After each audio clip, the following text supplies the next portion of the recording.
The second speaker is Dr. Selma Jung, the director of the Shenzhen Integrated Meditation Center, and he will speak to us online.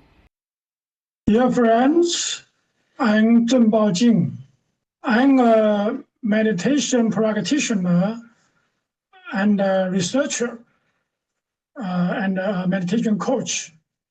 I'm from China. It's my great pleasure to share with you my understanding of compassion and meditation from the perspective of Confucianism and Taoism. I will share my screen. As we know, in Latin, compassion means to feel with, to suffer with. So it's a feeling capacity.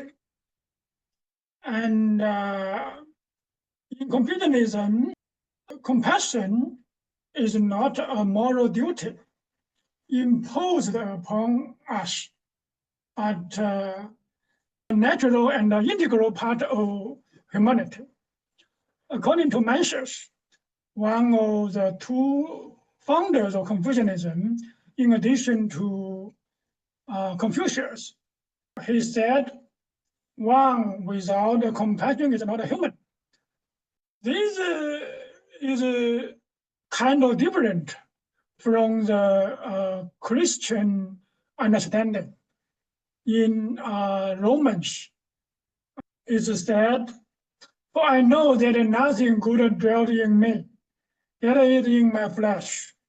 For I have the desire to do what is right, but not the ability to carry it out." However, according to Confucianism, compassion is an inherent human capacity. What we need to do is simply to cultivate it. According to Mencius, compassion marks the beginning of Ren, which roughly means benevolence, but it also means the full development of our potential as a human being.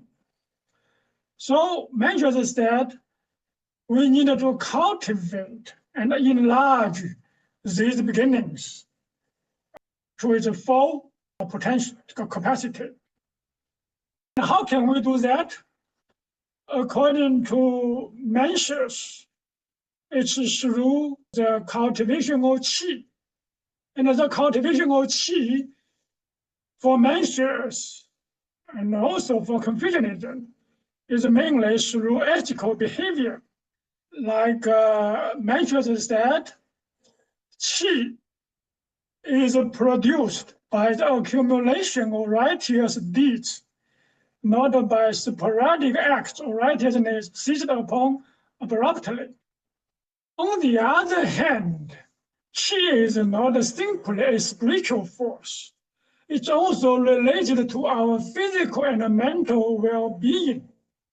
That means to cultivate qi as well as cultivate our capacity of compassion is for our own benefit, physically and mentally. This is made clear by Confucius. He said, the scholars of antiquity learn for the sake of self-cultivation. Scholars today learn to impress others. He also said, when you wish to stand firm yourself, help others to stand firm. When you wish to thrive yourself, help others to thrive. And this is even emphasized in the big learning.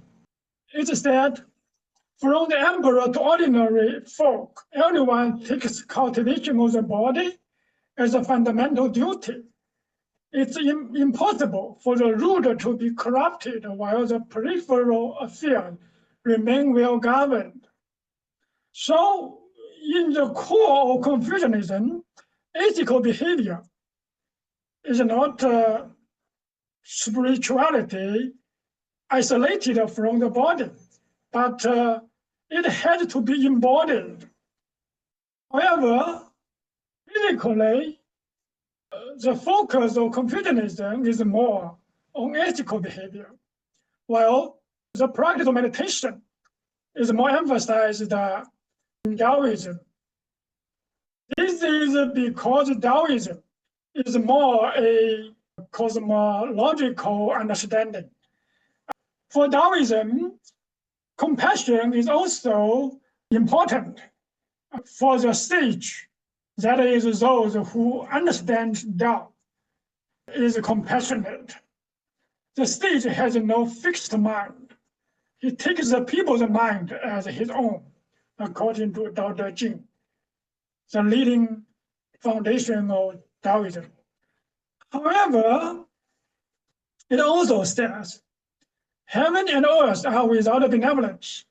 They regard all things as dogs. The sage is without benevolence. He regards the people as dogs. As we know, dogs are used in the ceremony for worship of God, and they are burned after the ceremony. That means all beings, including all human beings, are not simply physical beings. We are inherently one with divinity.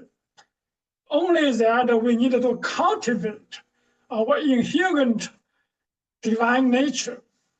So compassion does not mean only to take care of other people's physical or emotional needs, but we also need to take care of their spiritual development. So to cultivate compassion by its true nature, by its essence, is to become conscious of Tao. And the Tao is an ongoing process of transformation, driven by the circulation of qi.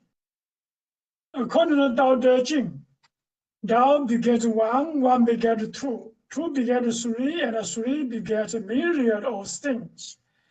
Myriad of things carry with them yin and yang and are harmonized through the flow of qi.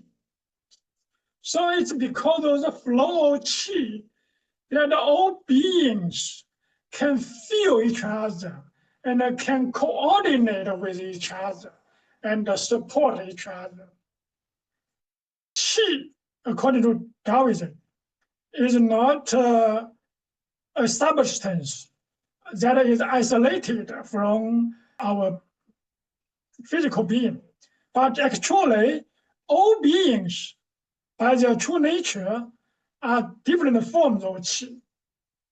As Zhuangzi, one of the leading founders of Taoism, said, the whole cosmos is nothing else but a qi. And this flow of qi is a circulation. It can be directly experienced through the practice of meditation. And this circulation has a particular pattern. It goes up in the back and it goes down in the front. With upward flow, it nourishes the brain and all our sensing organs, basically our eyes, ears, and so on. With that, we feel with the external world, the other beings, and we have compassion for the others. And with the downward flow in the front, the flow of qi nourishes our inner organs. It heals our inner organs, heals the body, replenishes our vitality. That's for our self-compassion. So this circulation of qi is also the circulation and the integration of self-compassion and compassion with others. And that makes it possible for us to find a dynamic balance between self-compassion and compassion with others. They go together with the circulation of qi and lead to ongoing transformation and development of our own being and the community. as stated in the doctrine of the mean, another foundation of Confucianism. Tao and Tao run in parallel without conflicting. All beings grow together without harming one another. Because all beings are the embodiment of Tao. So Tao is one, but it is also many. We can, through the mediation of Qi, we can support each other's ongoing development. With that, it's possible for Confucianism to achieve eternal peace for the whole mankind. And this can be put into practice, first of all, through the practice of meditation.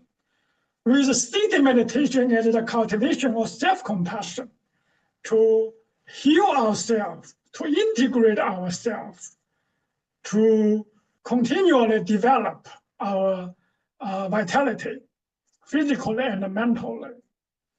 But we also need ethical behavior as a moving meditation, as the cultivation of compassion with others, so that the energy does not simply flow and circulate in us, but also flow and circulate between ourselves and our family and the other members of the society and our colleagues in the company, and also the whole human community. With that, the general peace is possible, beginning from each person's endeavor to take care of their own well-being. Thank you very much.